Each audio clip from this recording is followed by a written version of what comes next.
The flowers were white gardenias. Imani had chosen them herself, 6 months ago, standing in a florist on a slow Tuesday afternoon, holding her phone to her chest and smiling like a woman who still believed in all the right things. These ones, she had said. Exactly these ones. They smelled like promises kept. Now they were scattered across the marble floor of St. Dominic's Cathedral, knocked from her hands by the weight of what Emeka Nwosu had just said into a microphone in front of 400 people. I cannot marry you. The words landed in her chest like something heavy dropped from a great height. She stood at the altar in a dress that had taken 8 months to find, in front of every person who had ever mattered in her life, and she watched her fiancé of 3 years look at her with the practiced calm of a man who had been rehearsing this moment. Their apartment. Their dog named Sunday. Their shared calendar. 3 years, and he had been rehearsing. Then the side door opened. The woman who walked through it was beautiful in the specific way of someone who had been told so many times she had stopped thinking about it. She wore a red dress to another woman's wedding. She walked straight to the altar. She stopped beside Emeka and slid her hand into his. This is precious, Emeka said. We've been together for 8 months. I kept waiting for the right time. There wasn't one. 400 people held a collective breath. Imani did not cry at the altar. She would not give him that. She bent down and picked up one gardenia from the marble floor. She did not know why, she just needed something in her hands that had not betrayed her, and she walked back down that aisle with her spine straight and her jaw set, and she did not look at a single face. She pressed through the heavy wooden doors into the cold autumn afternoon and sat on the top step and finally let her breath go. She did not hear him approach. He simply existed, a few feet to her left, very still, hands in the pockets of a suit that cost more than her first car. Korean, tall, somewhere in his early 30s, with a face that looked like it had been designed by someone with strong opinions. Sharp jaw. High cheekbones. Dark eyes that held a particular stillness, not emptiness. Decision. He was not looking at her. He was looking at the street below with the expression of a man solving something quietly in his head. You were inside, she said. He didn't turn his head. Adjacent building. Business meeting. My security suggested I step out. A glance across the street, where 2 cameras were already pointed at the building. They follow me. What happened to you? She asked. Because something clearly had. She could read it in the deliberate set of his jaw, the stillness of his hands. Nothing that concerns you. A pause. Yet. He turned then. Direct. Unhurried. My name is Ryu Daejin. I will skip pleasantries because I have approximately 11 minutes to solve a problem, and I believe you may be the most effective solution available to me. She almost laughed. Almost. You don't know me. I know enough. His eyes moved over her once, not invasive, more like a calculation being completed. Your fiancé just humiliated you in front of 400 people and you walked out holding a flower with your spine completely straight. That tells me more than a background check. She looked at the gardenia in her hand. I need a wife, he said. 6 months. A formal contract. Full financial compensation and a private residence. Everything documented and binding. You're a stranger. Yes. What do you actually do, Ryu Daejin? The fraction of a pause was small enough that someone less watchful might have missed it. Investments. Property. Private contracting and security operations across 4 countries. She stored the careful phrasing away. Why 6 months? A significant deal closes in Seoul in 6 months. The people I negotiate with read everything: reputation, stability, control. A man perceived as personally abandoned is professionally vulnerable. I cannot be that man right now. And after 6 months. A settlement. A private residence. A security detail that remains yours regardless. You walk away with more than you arrived with and owing nothing to anyone. She looked at the cathedral doors. From inside, she could hear the organ beginning. Emeka and Precious were continuing. They were actually going ahead with it, in her flowers, with her priest, on her day. I want a salary. Not an allowance. My own account, monthly. Done. My own room. A workspace. I'm a documentary journalist and I work. Of course. An exit clause. If whatever you actually do puts me in danger I didn't agree to, I walk. Same day, no penalty. He reached into his jacket and made a call. Brief Korean, then the phone back in his pocket. Contract will be ready in 7 minutes. You can read every clause on these steps. She stood. She didn't know why standing felt necessary. It just did. One more condition. Name it. Don't make me feel like a liability you're managing. I'm not fragile and I'm not a prop. Something moved behind his eyes. Not surprise, recognition. The look of a man who has reached for something ordinary and found it unexpectedly valuable. You are not a liability, he said. You are the only person on these steps with enough composure to do what I am asking. That is the opposite of fragile. 7 minutes later, a slim, fast-moving man named Bae Junseo materialized at the base of the steps with a tablet. Imoni read the contract once, then again. Every term exactly as stated, her room, her salary, her exit clause, her security detail. Nothing physical required beyond the performance of a couple in public. Consent explicitly required for everything else. She signed. Ryu Daejin signed after her without rereading. She noticed he had already approved every word before Junseo walked over. She filed that away. He turned and held out his arm. She looked at it. She put her hand through it. His forearm was solid and warm under her palm and he smelled faintly of something expensive and unhurried, and she became aware, in a way that was entirely inconvenient, that this stranger was very, very present. She tightened her grip on the gardenia.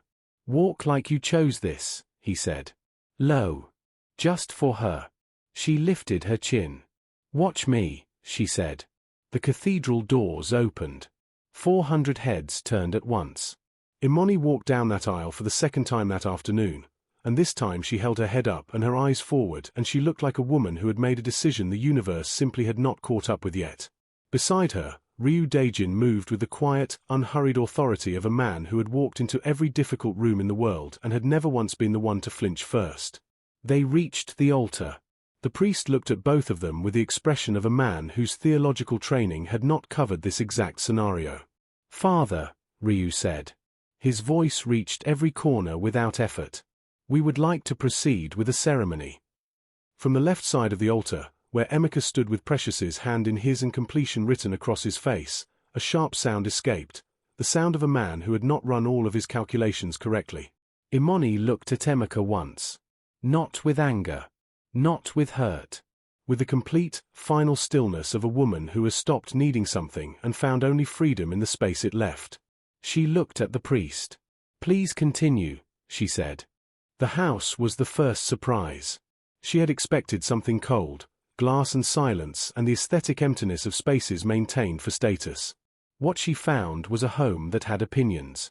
Wide ceilings, warm wood floors chosen rather than installed, a library on the second floor with a reading chair positioned so precisely under the morning window that someone had tested the light at different hours before placing it there.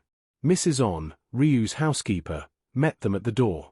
Korean, 60s, with the efficient warmth of a woman who ran everything and required nothing to be made of it. She showed Imoni to her room. Wide windows. A bed facing the garden. A wardrobe that was already full. Imoni opened the wardrobe and stopped. The clothes were in her exact size. The colors were not random, not a panicked stylist's approximation. They were considered. Specific. She stood with that information for a long moment, unable to decide what to do with it. How did he know my size? Mrs. On said only, Mr. Ryu, in the tone of someone saying of course without the words. On the fourth evening, she came downstairs and found a bowl of agusi soup and iba on the kitchen counter, with a note from Mrs. On. Mr. Ryu said you would know what this was. She stood in the kitchen in her socks and looked at the bowl for a full 30 seconds. She had not mentioned Nigerian food to anyone in this house. She had not mentioned anything. She sat down. She ate every drop. The first public event was a charity gala, 3 weeks in. A gown appeared on her bed that afternoon, midnight blue, structured at the neckline, nothing excessive about it and nothing missing. When she came downstairs, Ryu was at the bottom in a black suit and he looked at her once, quiet, contained, from her face to the dress and back, and held out his arm without a word. In the car he briefed her with the precise efficiency he brought to everything. Names to know, names to avoid, their cover story. "We don't perform," he said. "We exist beside each other. People will construct whatever narrative they need." He was right. The room oriented toward him the way rooms do when power enters, and the attention on her was immediate, the specific curiosity reserved for an unknown variable beside a known quantity. A woman named Soyeon spent 15 deliberate minutes asking questions dressed as compliments. "Where are you from originally?" With particular weight on originally. "Lagos," Imani said pleasantly. And before the follow-up, "Yes, educated there and in London. 2 passports, a professional portfolio across 3 countries, and exactly as interesting at parties as you're currently calculating." Soyeon blinked. Ryu's hand moved to the small of Imani's back. 5 seconds, warm and steady through the fabric of her gown. Then it was gone. She was aware of her entire spine for the rest of the evening. In the car home, the silence between them had weight. "Soyeon will be at every event this season," he said. "Then Soyeon and I are going to become very well acquainted," Imani said. Something shifted at the corner of his mouth. Small. Controlled. Gone almost before it arrived. It was the first time she saw it, the thing that almost became a smile. "She won't enjoy that," he said. "No," Imani agreed. "She won't." They looked at the city through opposite windows. His knee was 6 inches from hers. Neither of them moved. The dinners started on their own. She cooked on the evenings she needed to feel most like herself, which turned out to be most evenings, and the first night she made party jollof he came home to the smell of it and stopped in the kitchen doorway and just stood there. She put a plate in front of him because there was one made. He ate with the focused, unhurried attention he gave everything. When he was done, he put the spoon down and said, "What do you call this?" "Party jollof. The smoky kind. With the bottom crust." He looked at the plate. Then at her. "Again next week," he said. He stood, rinsed his bowl, and left. She sat at the table and was smiling at nothing for longer than she was prepared to admit. The tabloid hit at the 6-week mark. 2 abandoned partners. 2 venues, same street, same afternoon. Was Ryu Daejin's sudden marriage a calculated image repair? And who exactly is the Nigerian journalist he wed in 16 minutes? By morning her name was trending. Her editor called. Her mother called twice. Ryu came to the library that evening and sat across from her without preamble. "I can have most of it managed."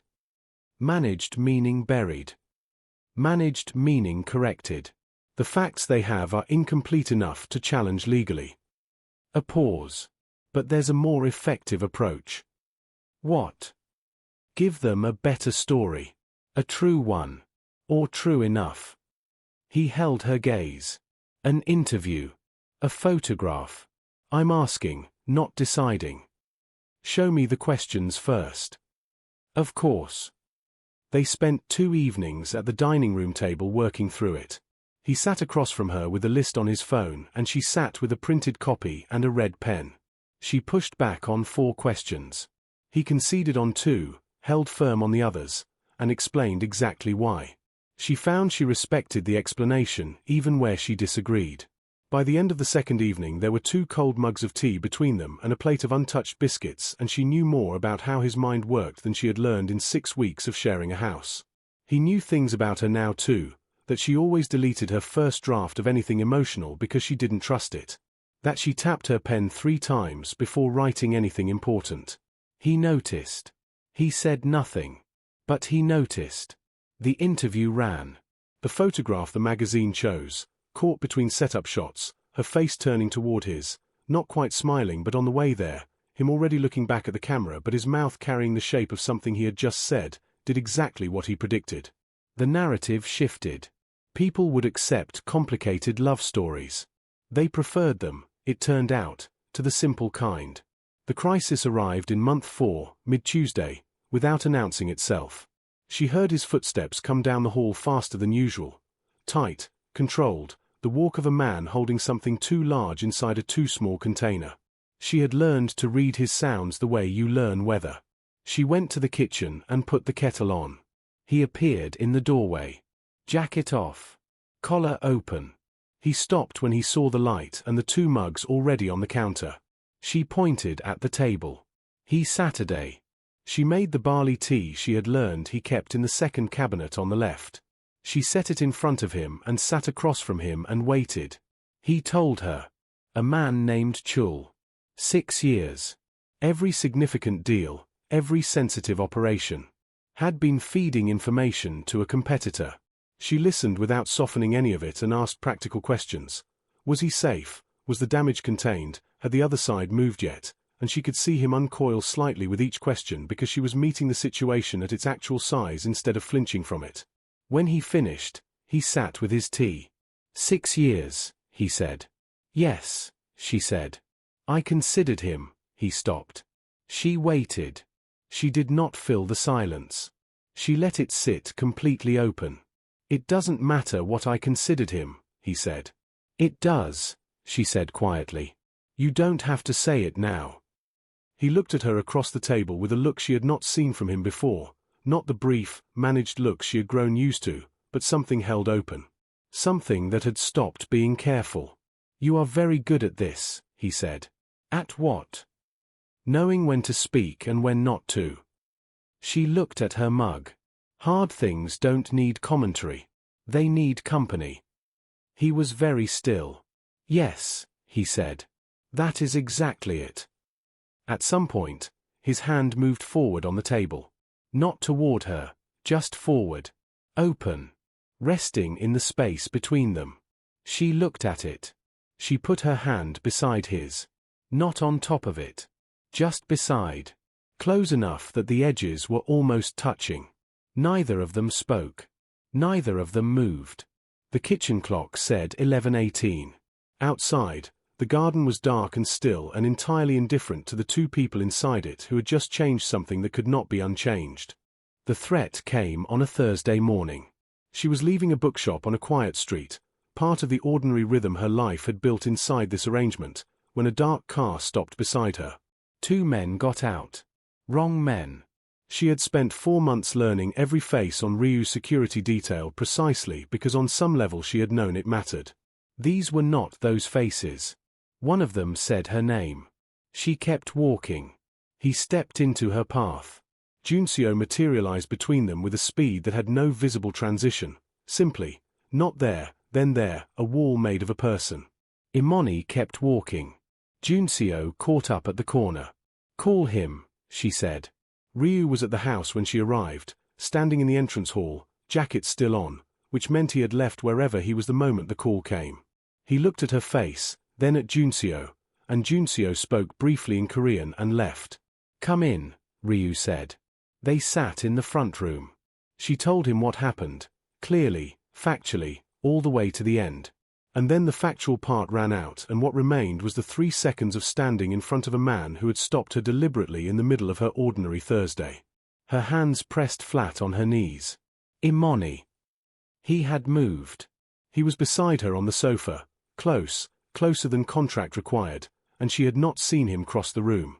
He was looking at her with something past professional concern and he was not managing his face. I am sorry, he said. This is because of me. I knew there were risks. Knowing is different from having it happen in front of you on a Thursday. Who sent them? A man named Shin Woo-chan. He has worked against my interests for 2 years. You became a pressure point when he understood you were not temporary. A pause. He miscalculated. How? He assumed that if he made you uncomfortable enough, you would exit the contract. He believed you were leverage because he believed you were leaving. Ryu turned toward her fully on the sofa. He was wrong about leaving. The room was very quiet. Shin sent me a formal offer, he continued. He would cease operations against my business for 18 months. One condition. He asked you to set me aside. Yes. His voice was entirely even. I told him he had fundamentally misunderstood the leverage point. He held her gaze. I told him that the woman he was trying to use as pressure was the reason there was no pressure available to apply. Imani looked at her hands. At the plain gold ring she had been wearing for 4 months, a ring that had started as a transaction and now sat on her finger like a truth she had been circling for weeks without saying. The contract expires in 6 weeks, he said. I have no intention of honoring its expiration. She was very still. I am aware that is not what you agreed to, he said.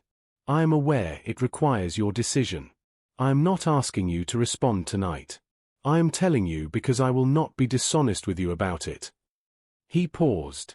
The arrangement changed somewhere. I cannot tell you exactly when. I only know that I am not the same man who sat on those church steps making a practical offer, and you are the reason for most of that. Imani looked at the window. The garden was dark.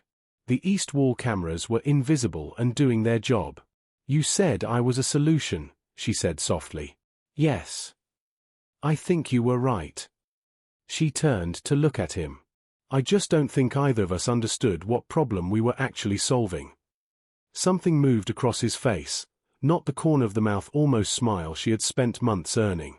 Something fuller. Something he had stopped working to control. He reached up slowly and pushed a loose braid from her face with his fingertips. He let his hand rest at the side of her face. His palm was warm against her skin. I need to ask you something, he said quietly. Ask. May I? She held his gaze. Yes, she said. He tilted her face up slightly and kissed her, careful, warm, entirely deliberate, the kiss of a man paying very close attention to every signal and refusing to move faster than he had permission. She felt the warmth of it all the way down. She put one hand flat against his chest and felt his heartbeat, and it was not as steady as he looked. When he pulled back just enough to look at her, she said simply, again. He kissed her again, and this one was less careful, not reckless. Nothing about this man was reckless, but less held back. His hands at her face and her waist, her hands in the front of his shirt, and neither of them moved apart for a long time. When they did, he pressed his forehead to hers. Both of them just breathing. I have been trying not to do that for 8 weeks, he said.